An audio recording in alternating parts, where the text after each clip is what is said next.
everybody here? We're here. We're here. Awesome. Okay, thank you to our sponsors, our lovely magnanimous benefactors. Salutations to them, and all praise to the benefactors. Okay. I usually talk about product careers. How many of you have heard me talk before? Okay, great. The rest of you may be disappointed. Last time I spoke about how everything's ending in 2027. Sorry, I still think that. And so if anybody, I don't know who it was, if they're here, said, what do I tell my children? Still tell them the truth. Okay, but now I kind of want to talk to really more what's going on in product management besides ending with everything else in 2027. It is collapsing. And so, let's see, watch yours. So I'm going to talk about a case study. And this is kind of a workshop, kind of a case study, kind of like a talk. Yeah, this is So I built something in a week that would have taken a year and a half. Yep. And I knew things were bad. But when I did that, 3 weeks ago, my brain started thinking, wow, this has implications. Not just implications for like, devs are gone, because we already know that, devs are gone. But it has fundamental implications on what we do. And so let me talk about a case study. So back in 2013, I was working at a hackathon. I was at a hackathon 48 hours, and it was a Christian faith-based hackathon called Code for the Kingdom. And so I came up with the idea, I wanted a prayer app because I think people pray horribly, and they don't pray. And they say you always want to pray, and they don't. So I came up with that, and we started making something, and it was called Generous Prayer. And lo and behold, someone actually wanted to invest in it. And I'm like, oh, this is serious. Well, I was going to make money, but let's figure it out. I wanted to have Russians build it, because I had a Russian team that worked great, and he said, no, let's go cheap, let's use India. And I'm like, no, not India. It's yes, India. And I'm like, what started was 3 years of a product never being finished built. Every release created more bugs than it solved. Oh. Yes. Hey there. And I got sad, because I really liked this idea. And what a generous prayer was, just so you know real quick, it's audio-based prayer. It's not reading, it's audio-based. You hear the people's emotions, their prayer requests. It creates a human connection. We learned that in user research. Another thing I learned in user research is that the reason people don't pray is they don't know what to pray for. They get distracted. And so if you have something that keeps on sending them prayers, one after another, with the audio requests, it creates intimacy, and before you know it, you prayed an hour for like 40 people. Really cool. So, that's why we were building it. And so, failure. India-based team took 2.5 years. It actually became a joke between my friends. It's like, let's see how much money they burn. And, and I think they sub-outsource. It's got critical. And so, from the year 2016 to 2026, I call my desert years. Every year I would ask myself, is this the year I will build this app? And I really wanted to do it because I felt like I was kind of obligated to, and I really believed in, believe it or not, no one else built it. Like, come on, people, like, audio, not this text, like, oh, I prayed like, what is that? You didn't pray, I'm sorry. So, I was waiting, but I needed a team to build it, because I'm just a product guy, right? I'm not a team. And so, what happened is, in April 2025, I started my own AI company. And in June, I started building software with it. And it was terrible. And then, spin forward, after the worst fall of my entire life, both my parents died. My business failed. And my best friend, lost my best friend. And it was really hard to fall. And so, in late February, as I was licking my wounds, having pretty much lost everything that was of value to me, I started coding, and I started creating, and that was helping me get out of my depression, because I had nothing else to do, I lost everything. And I call this a big reset, and as I started building things, I'm like, what if I build a product every week? This is my challenge for you, by the way. Every week, every 2 weeks, every month. Nothing more than that. Not a longer time than that. Do something. Come on, guys. You're smart. I'm talking to smart. Am I talking to smart people here? Yes. Okay, great. So late February was my big reset, and I decided to build everything every week, 2 weeks. I mean, it's in flex. Reality and desire are two different things. And so in March, I'm like, I have all these ideas, where do I start? And I'm like, oh yes, that one product that I never got launched. And because I have everybody, a lot of you, how many of you have product ideas in your head that you really, really, really are itching to build? Every person should have a hand up. Otherwise, ouch! You're not product people. Okay? So I'm like, let's do generous prayer. Okay? And so in March, within 1 hour, I had built what I had built back. Within 4 hours, I had built what India could never even get to. In a week and a half, I had built a fully robust product. Yeah, there's still bugs. Get over it. Then I went to France to ski and snowboard this last week, and then here I am. So, we'll get back to it. But web, iOS, Android, Apple Watch, Apple TV, it's easy. Week and a half. The most robust product I've ever built. Definitely the quickest. And so it cost me about $1,000. A lot of that was me trying to figure out how to, like a lot of AI credits, a lot of server things, and this, that, and the other. Definitely not efficient, but that's efficient. A year and a half of a product I built, like that's my estimate. I built it in a week and a half for $1,000. This changes everything. And so, of course, I have investors are interested again. This is just a fraction of what I built out in a week and a half. Web server, API, user auth, every action, everything they do on the site tracked natively. KPI tracking, because what are you going to do with all the data? Let's make KPIs. Pricing in tiers. I've got to make money off of this thing. Nuance. Every little feature has a flag and tiers, and I can build that out. Full and bin section.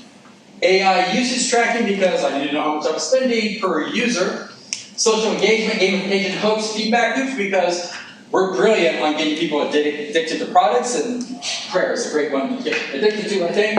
Referral systems, user organization groups, nested groupings, and separate microservices for all of that, so I can extend out to other products. Moderation and management, so if you start cussing off someone in a prayer request, we know. And it tells you, it tells me. Audio systems, AI moderation, and abuse management, content management systems, because I realized in a system where you have no users, where do they go to, who do they pray for? I had to create it. A bunch of template prayer requests, and then I had to have audio for it, so I created voice, all this stuff. Content management, instant localization. You go to the site, and if you are from, pick a country that doesn't speak English.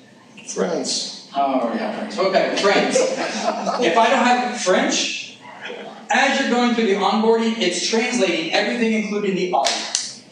Instant localization. Because why not? Automated outreach. Oh, yeah. It finds out the zip codes, finds out all the churches, finds out all the pastors, emails them, creates their organization, says, take over your organization. It feeds itself. And multi-channel platform. Because why not? And it does a lot more than this. And so, this is generous prayer. And, we have a, is this going to work? Oh, well, it didn't do that. It's right here. Let's do this.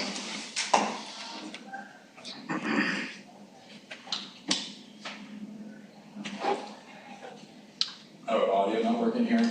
Yeah. Oh, it might not work.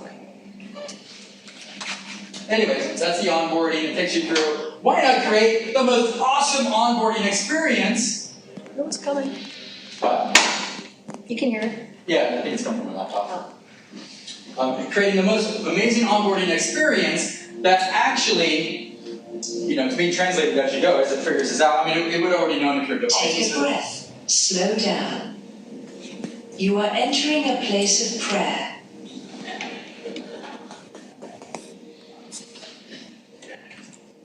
I got to work down to the second, the rhythm to create the feel. I would have to work with a design team. I would have to work with developers. I have to pull all these people together. Pray for others. Be prayed for. I created the cadence I wanted. Offer your first prayer now. I onboard them, get them to use the major features in the onboarding. It's a little goofy, I made this recording last night. Please pray for me as I give a talk tomorrow morning at Product Camp about this product itself. And I hope that to talk that people are encouraged and enlightened, that they can build what they've been dreaming of, and that they can be empowered to do it.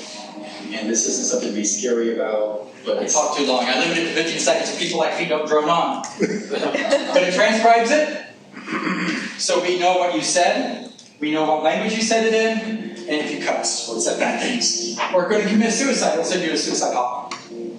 Follow a few people to begin building your prayer circle. So the goal about this onboarding, and this is just interesting, is we want activation. So we have setting up your profile and activation. We know this is how product is built. Okay? We make a very request for onboarding process that make sure that all the paperwork, finances, everything is in order, so we can close this call as soon as possible.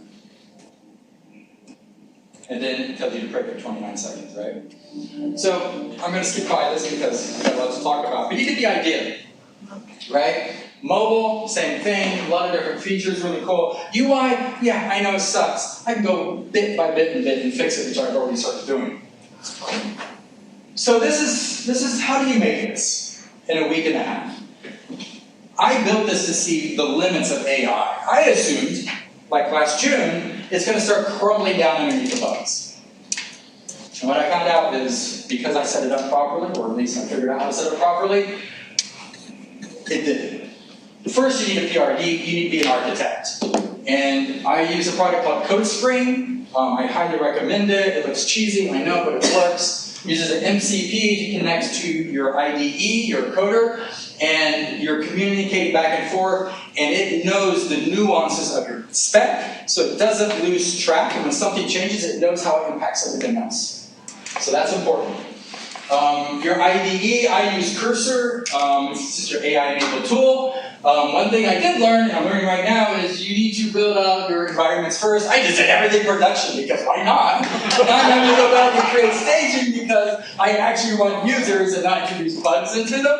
I figured users are the best way to find bugs. But yeah, I need to actually go back and start versioning my API and stuff like that. So there's some good dev practice that I probably should have started with, but yeah, learn from me. And then AI rules, like you need to train your AI on what to do. For example, always build tests, always document and update the PRD, always check the PRD before you do something, and synchronize that. And all these other things, like I have a whole bunch of rules so that it doesn't get lost along the way. And then at the end of every day, I go do a security audit, make sure that people aren't going to hack and destroy priority requests, because that's terrible. Other things is build in waves. So the ramifications of what I built, I'm going to explain to you. The strong PRD replaces entire teams. It is your map. And when you use an AI to build your PRD, who needs a team? And I know people would debate with me, and I'm sure there's caveats, but really. Iterate as a system, so track KPIs, refine and expand. This is the process. Okay, cool hobby, who cares? Right? Thank you, Mark. Generous prayer God. Okay, but you're PMs, you should understand, this changes everything. Everything we've learned. The sacred cows of PM has been of product management has been changed. If you think of these silos and these teams and these processes, right? And the problem is product management.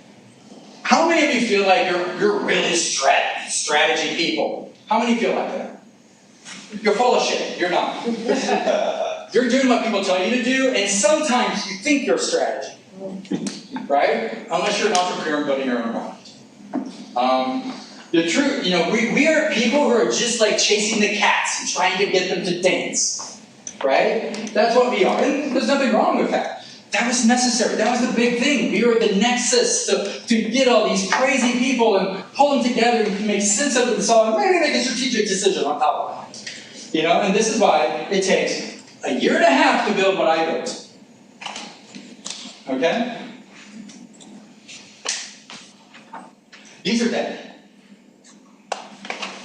Think about it. MVP. Why do we have MVPs? Because coding and time is expensive. Coding and time is no longer expensive. I can build a year and a half now in a week.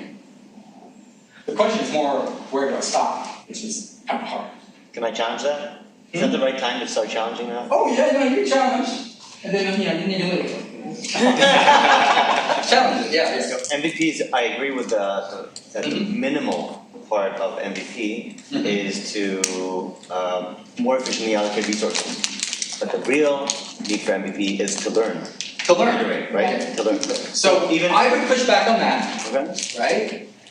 What keeps you from learning from building a robust product with full feature sets? What keeps you from learning from that? It takes too long and too much time and money to build a full. It took me a week and a half. Well, but this is a prayer platform tool. There might be some more complex platform tools that You don't know what the hell behind my prayer. No, you can say that MVPs need to be. I try to make it as complicated as possible. I tried to break this thing. Now, granted, it sends me the same notification every day. Welcome to your first day of prayer. It's a bug. No more bugs than anybody else would have produced, right? I mean, I have a year and a half worth of bugs today, and they're not that much, right? But yeah, I mean, I there are more complicated systems, right? And we're not talking about like, shooting people into space, things like that, right? But MVP, like, now you have competition who's building fast. It's no longer minimal viable. What I'm saying is if you are product managers and if you're intelligent and good at your job, you should already kind of have a good gut instinct on what good product is. So an MVP, while I'm not saying don't do tests, what I'm saying is it's no longer like we're launching this feature. You should be launching products that can make money. And there's another talk today, I think actually spend this time about like making money. And so that's why, anyways. Agile, like again, like what is agile? Like I'm changing my thinking. I'll get you that, sorry. Build and then prune, right? Build and prune, because a lot of systems, as we know, there's synergies, and they can be good synergies, they can be bad synergies. But I'm thinking, because of the speed at which things are going, and speed is money and time, and your businesses are going to lose money, you're more likely to lose money by not having enough than having too much, and that's a hypothesis. But in this speed here, when everybody's coming up with what's up in their mind, and it's only going to speed up faster, I think that's MVP is. It's just more table stakes, right? There's more table stakes. Yeah. Right? Like that onboarding example that you gave. Yeah, there's table stakes, Yeah. right? What does that mean? But that would have never been an MVP. Right. Music and the cadence and AI translating the voice to what you And the light bulb became expected. Exactly, right? Yeah. Well, I'm going to push back a little bit on your definition of agile. Okay. I agree that it can become like a bureaucratic barrier. What is the definition? I mean, check. I'm wrong. I think that good agile includes iterative stakeholder engagement, Yeah. testing, feedback, and adaptation. Yeah. I think agile and AI could, if properly managed, could go hand in hand. Yeah. See what I'm getting? So. But it's ultimately yeah, okay, I'll give it to you. And then, I mean, I could go over this, but I don't want to run out of time. Teams, a structural cap, again, like these are all things that are completely changing. There's other things in product management that are changing. Things that were sacred cows, that people made billions of dollars on trainings and courses and educations and, hopefully you do. That's true. Like it's changing. Yeah. That's true. So much so, I think product management is dead. Oh no, I think I Now, disagree. AI removes the constraints that have really created the necessary for product management. Yeah. Okay? Okay. Oops, it was already up there. What's that? Yeah. So now I'm thinking of a new term, and I'm not the person who created this. Actually, I like the word conductor better than orchestrator, but I got into debate with AI over it. So, okay, whatever. But the orchestrator is more who cares what the word is? It's you're leading AI and teams of agents, and not that there's not other people on your teams. I'm good for them. Jobs, they can have them. But like, you are the architect. You should understand this. You need to orchestrate all these different things. This is stuff that we already did. Yes. But we are far more not delegating. We are leading. Right? And we are leading with AIs. And of course, AI is going to get better and they're not going to make less mistakes. And so like a few weeks ago, I think the first company that made $1 billion with one guy. It's not the last. Yeah. All of you can do that. Every single one of you. Launch a product every week, every 2 weeks, every month. Maybe something will hit. Maybe, invest in me after that. Wasteland, yes. So you're going from managing work, roadmaps, and all these things, you're managing things to executing. This enables you to execute. Not execute because you don't know garbage. You have the brain, you have the experience. There's a moment in time when people have already spent all the years doing their due diligence of building products right, that now it's in you, all that wisdom's in your head. And so, go execute. And make mistakes, but you're probably going to make bigger winners than everybody else who doesn't have that knowledge. It's the time. This is your golden ticket before 2027 destroys all.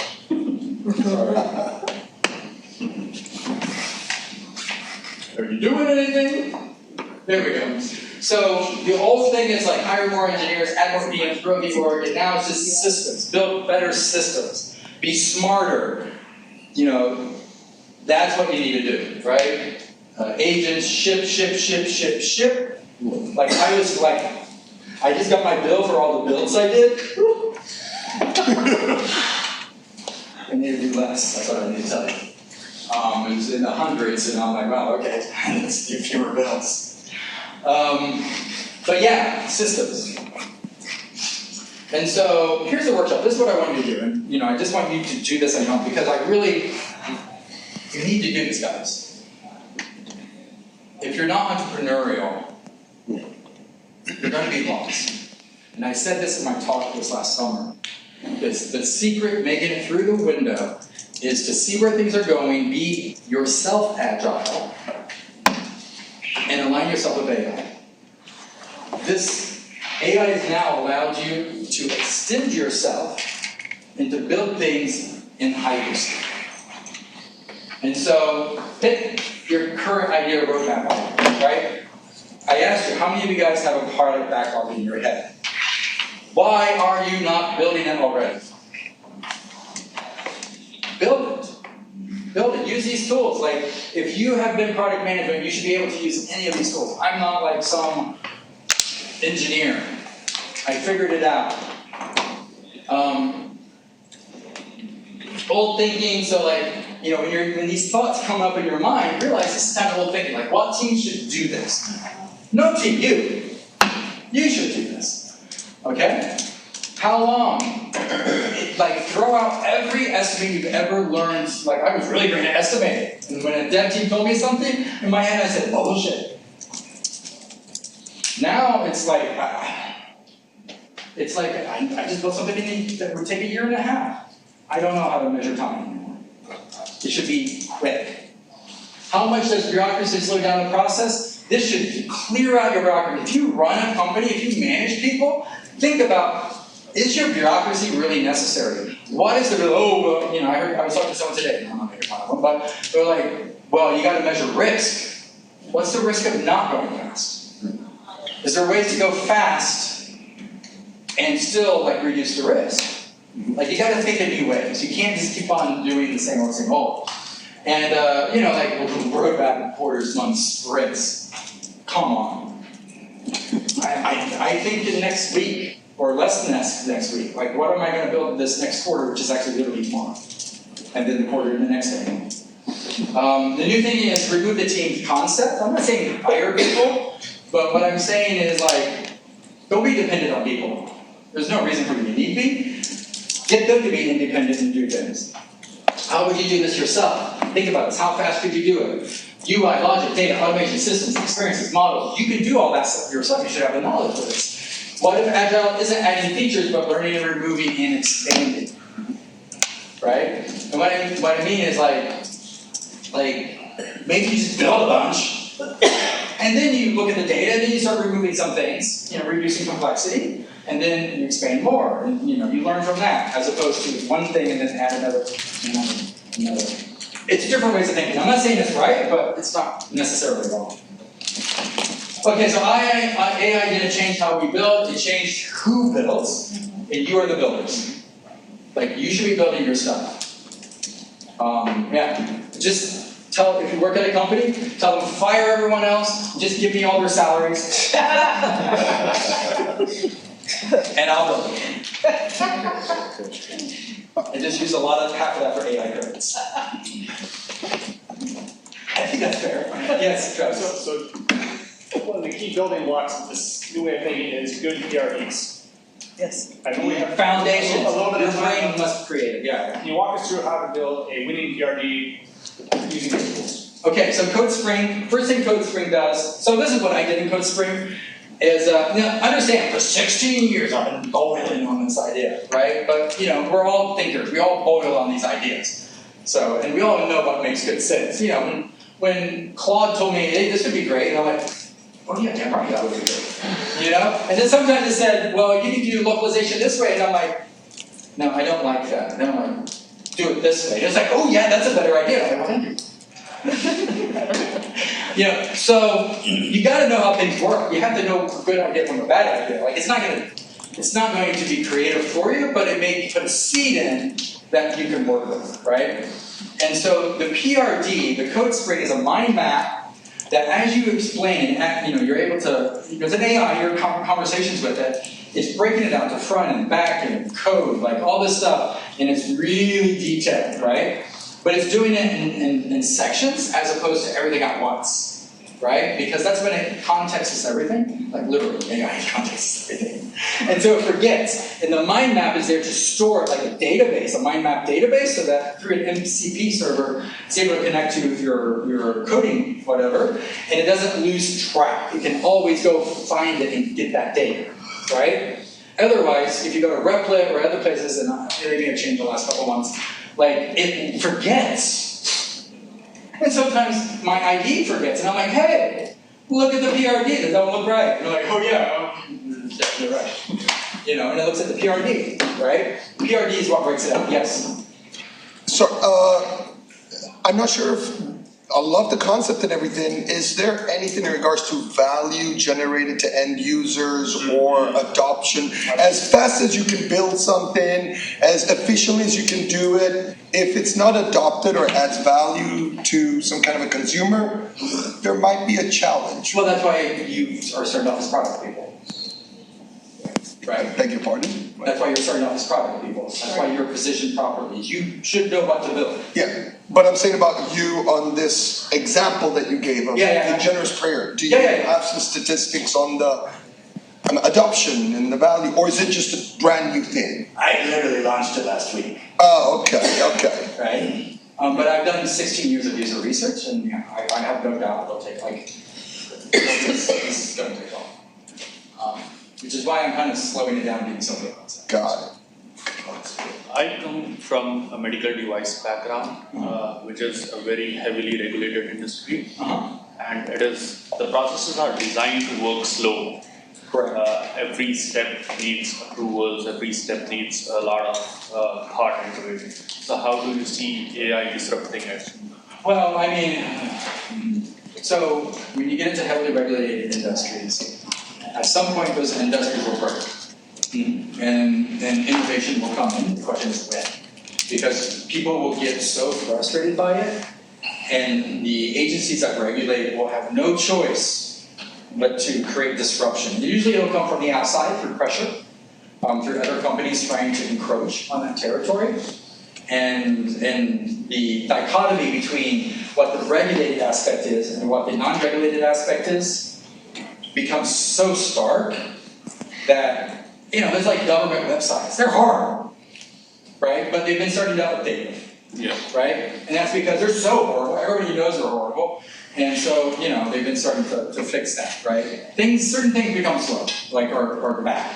And just because it's a slow, regulated industry doesn't mean it's better or that it's secure. And I think in the last 5 or so years we've learned it's not secure. So the answer is I don't know, but that's generally how they do it. That makes sense. So this is the new playbook: architect, orchestrate, launch, expand. And so you should be able to run unencumbered now. Run as fast as you can. Run, run, run, run, run. These are the things that I used. If you're interested in learning more, because I couldn't throw everything in here, we've got 3 presentations, you can reach out to me. But yeah.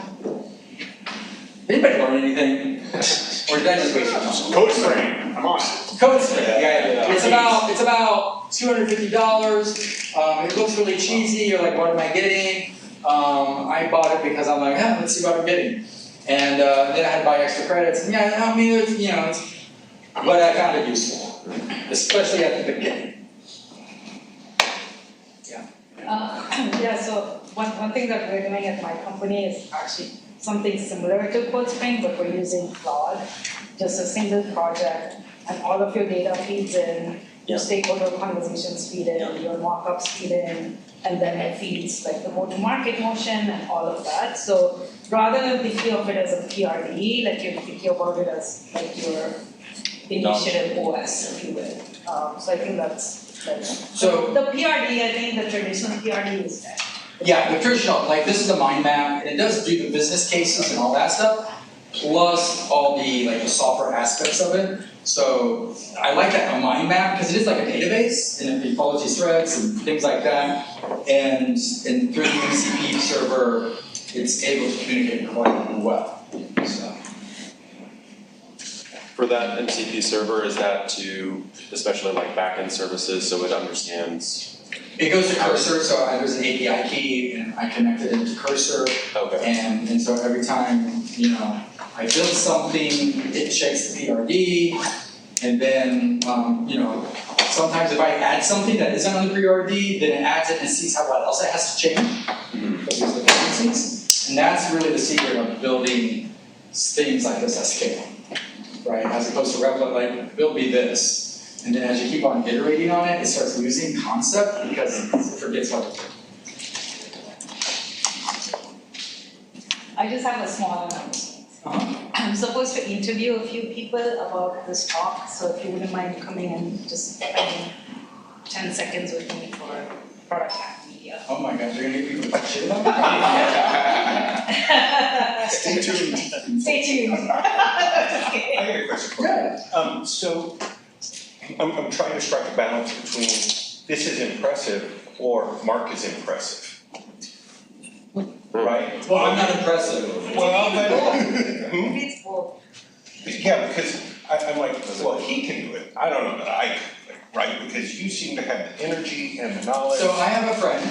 By the way, when I said I lost my best friend this summer, he didn't die. He was great. No. It's just worse. But I still love the guy. He's like a brother to me. But what I would say is he's building his own site. And like other people are doing this, I'm not the only one. Yeah. Like he built a whole website like DoorDash, right? I'm impressed because it actually pretty much worked. And he didn't do what I did, and it still pretty much worked, right? And now I'm kind of like, you should listen to me because you would build scale faster. But he did a great job. And so. And there are tools like the product app was built on Lovable. It's really easy to get started. Like, super easy. And again, I used to be an engineer 25 years ago. I'm old. And I kind of know the song, like I can hum along to it, but I'm not like an engineer anymore. And so I know, being a product manager and tech and all that, I know how things work. And so I can figure it out, right? And the only thing I regret is the stage my dev in production earlier, because there was a reason. So I just got too excited. It's like, let's do everything in production. I'm going to use it. No. Yeah. Other questions? Yeah. Just out of curiosity, have you had the opportunity yet to test using CodeSpring to build a PRD versus any other either? So I've used other tools, and to be honest, I started with ChatGPT to create my PRD because I could have a good, like I've now become addicted to audio having chats. And by the way, I don't know if anybody was here that last talk. Have an hour-long conversation about the meaning of life with ChatGPT, and it will tell you about yourself really well. Not 15. Like, just keep talking, right? And then figure out how to bottle that. But yeah, I started with ChatGPT. I created a document, and then I put it into CodeSpring, and then I started having conversations to flush it out, right? So, you know, it was easier. I could have just made a transcript and put that in there, but I figured, like, let's have an interaction. My T's, because I've been working on this 16 years and I've forgotten more than I remember. So, cool. And I do that for a lot of things. And about that AI stuff, I was building a clone of myself, and I would go through my resume, and I would build an AI to ask me follow-up questions. And I started remembering things and details and interactions and conversations with employees and things like this and things I built. I'm like, oh yeah, this was a problem, and I solved it by this way, your resume is a summary of a summary of a summary of a summary. It's garbage. I believe the resume should be thrown up, and that's where I think clones are going to come in, because clones are going to be interviewing you, and they're going to understand what they need at companies, and it's going to mind meld with the clone to figure out you're a fit, personality, psychology, skills, everything. Anyways, no more interviewing. You're going to become the agent of AI, sorry. But I think that's where things are going. And I forget where I started going. I think it's lunchtime. Yeah, go eat lunch.